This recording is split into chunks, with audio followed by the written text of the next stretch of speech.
Egyptian archaeologists have discovered ancient tombs containing mummies with golden tongues in their mouths, a possible mythological token to the afterlife.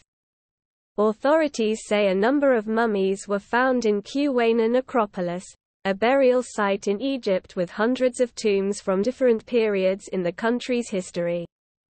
It's thought their real tongues would have been removed during embalming and replaced with the gold object so the deceased could speak to Osiris in the afterlife.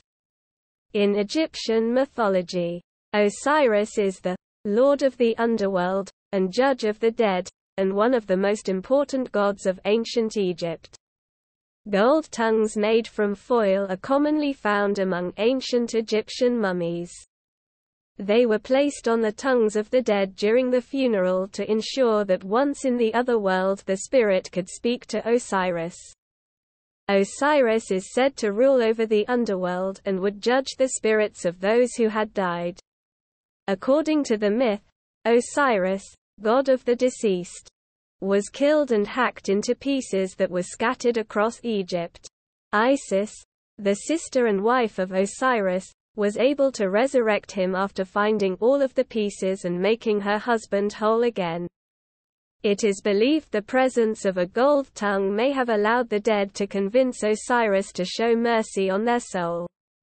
According to Dr. Mustafa Waziri, Secretary General of the Supreme Council for Archaeology, the mummies are in a poor state of preservation. Some of them were found with golden tongues in their mouths, while others were covered with thin sheets of gold and placed in wooden coffins. Others still were glazed with gold on the bone directly underneath the linen wraps used in the embalming process. Also found were gold chips fashioned to take the form of cockroaches and lotus flowers, as well as a number of funeral ornaments, stone mortars and pottery, also likely used for embalming. In Egyptian mythology, Osiris ruled Egypt and taught agriculture and gave laws and civilization to humans.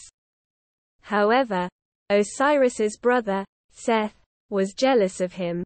So Seth killed Osiris and cut his body into pieces, which he distributed around Egypt.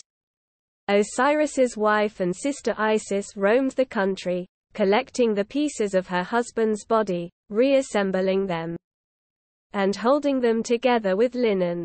Isis breathed the breath of life into his body and resurrected him. Afterwards Isis magically conceived a child, Horus. Before Osiris then descended into the underworld. Source: EgyptianMuseum.org. The discoveries were announced on the Facebook page of Egypt's Ministry of Tourism and Antiquities. It's unclear how many mummies have been newly found or how many of them had golden tongues. Mail Online has contacted the ministry for more information.